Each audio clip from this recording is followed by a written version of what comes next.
Чудили ли сте се някога какво точно са правили благородниците в 14-13 век? Защото реално през този период има доста голяма централизация на властта, обаче в същото време благородниците, аристократите, в това число и изразявайки се като рицари, запазват своя статус. И в повечето случаи те са малък процент от популацията, но имат изключително голямо влияние. Защото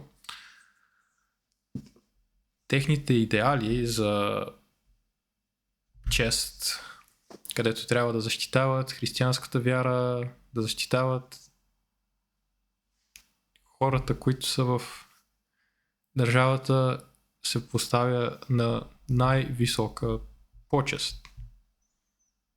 И следват следователно и съответните морални принципи. Смелост, умение да даряваш, чест, благородност, прошка и разбира се прекрасно отношение към всяка млада дама, което се изразява в това да я приветстваш и да я обливаш с любов, която разбира се е нов стандарт за мъжество. Но все пак има и място, освен за тези доста мъжествени качества, и за интелигентни разговори, за танци, за придворен живот общо взето. Но какво се случва с децата, които произхождат от такива аристократични родове? Като цяло, като всяко дете в тези 12, 13, 11 век, детството до 7 годишна възраст представлява просто игра.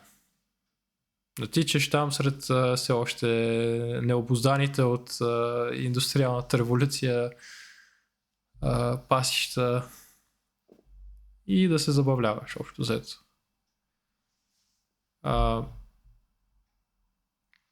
Когато едно дете не е причислено към църквата, то отива преди около 7 годишна възраст, отива в двора на някой от приятелите на неговият аристократичен баща или някакви близки хора.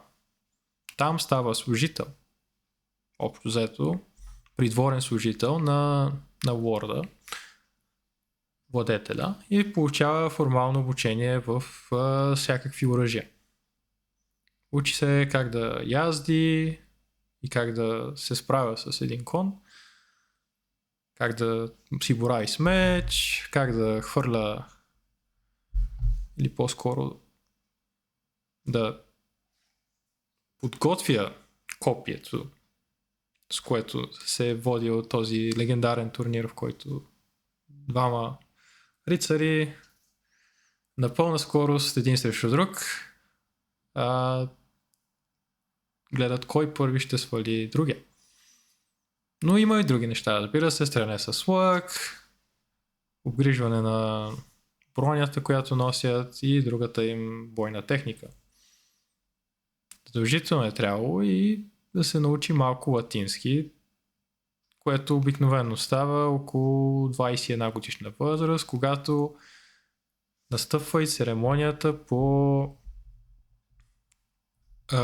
официално рицарствуване. Нали? Вече си официално рицар тогава.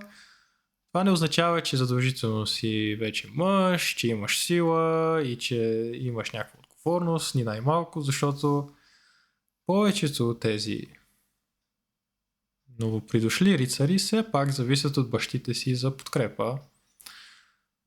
И вече нещата се променят, когато това момче на 21 години и повече получи възможността да се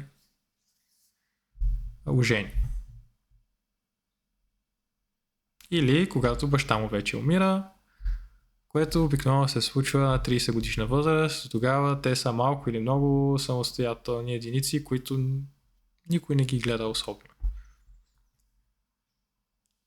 По това време също така, в повечето случаи по-възрастните синове са тези, които наследяват земята, вместо тези, които са от по-така младото поколение. И това, разбира се, е другата причина тези млади мъже просто да чакат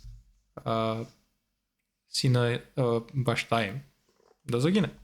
И следователно и после и брат им и така нататък. Обаче в случаи, в които ти си най-младото дете, най-вероятно не би получил нищо и трябва да отидеш да се замонашиш или нещо такова. Но когато вече ставаш рицар, ти като млад мъж рицар, вече навлизаш в етап, в който започваш да пътуваш. Това е в рамките на 2-3 години, може и повече. Като бащата, както обикновено в средновековието, те изпраща с съответните си и разбира се управлява целият този процес с съответните придворни служители и други хора, които да те придружават. Ако не са пътували, да кажем, на някакъв поход, кръстоносен поход, както обикновено се случва през това време, обикновено се става ситуация, в която има вмешателство в местни конфликти, турнири, т.е. битка в арена, както ви обясних с копията, или просто ловували.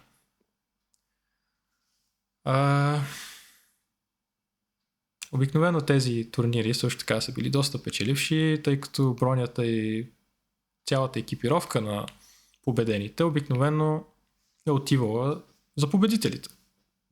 Така че е имало доста голяма възможност така рицарите да забогатеят. Но като цяло, въпреки цялата галантност и принципи, тяхната същност и тяхната дейност в повече случаи е била вмешателство и нарушаване на тези си принципи, просто защото едни принципи рядко спират човек от това да изиграва собствената си човешка природа. А пък за аристократичните благородни дами, те са учени на това да говорят местния език, малко латински, да се грижат за къщата, музика, танцуване, шиене, такива работи, но не особено много отвъд това. Но пак са били пращани при техни близки, за да се обучават. Обикновено мъжете са предпочитали на по-младите аристократични девойки и разбира се, родителите на тези аристократични девойки са искали да ги отпратят възможно най-бързо да се женят, което обикновено се е случило около 16 годишна възраст. И често се е случило да се женят за доста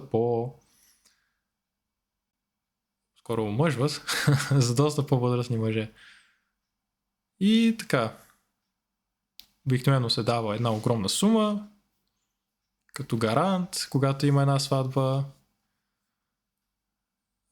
И като цяло, на база колко престижен е родът, се определя колко голяма е тази сума, която трябва да се даде на бащата на съответната девойка.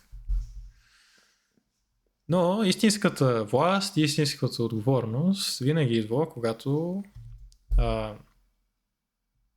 рицарят или мъжът от благодатен род, каквато и форма това да приема, тук не говорим стриктно за Европа, това се променя, когато получават земя. Когато има тази земя, те трябва да защитават, да държат ред и да оправят всякакви спорове в нея. Но, както знаете, благородниците по-скоро са се интересували от собствената си благодат и не са се занимавали особено много с това.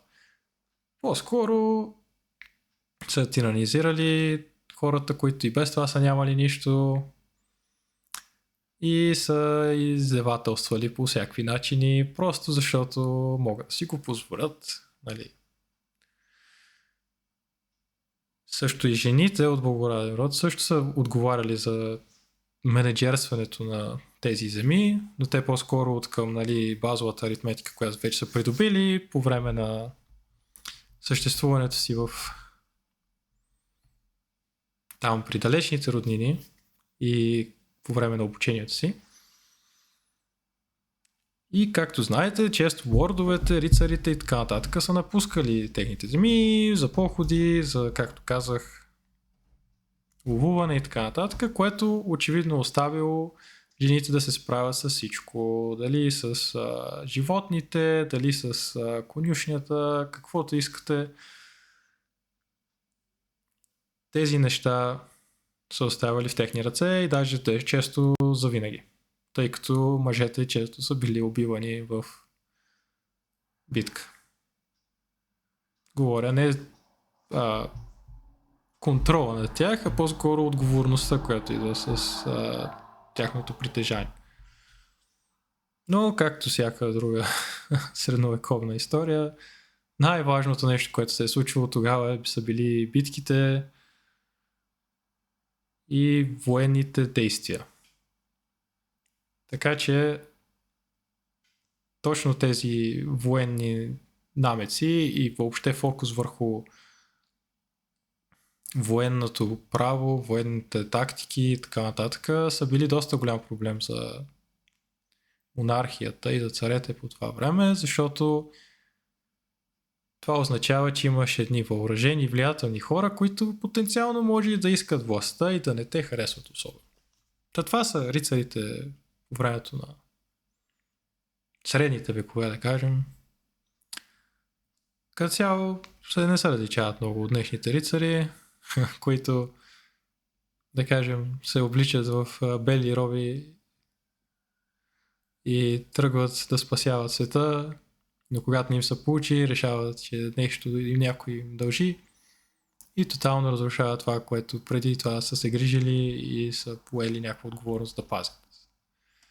Може би някой от вас ще хвана тази препратка, но да, това е рицарствуването.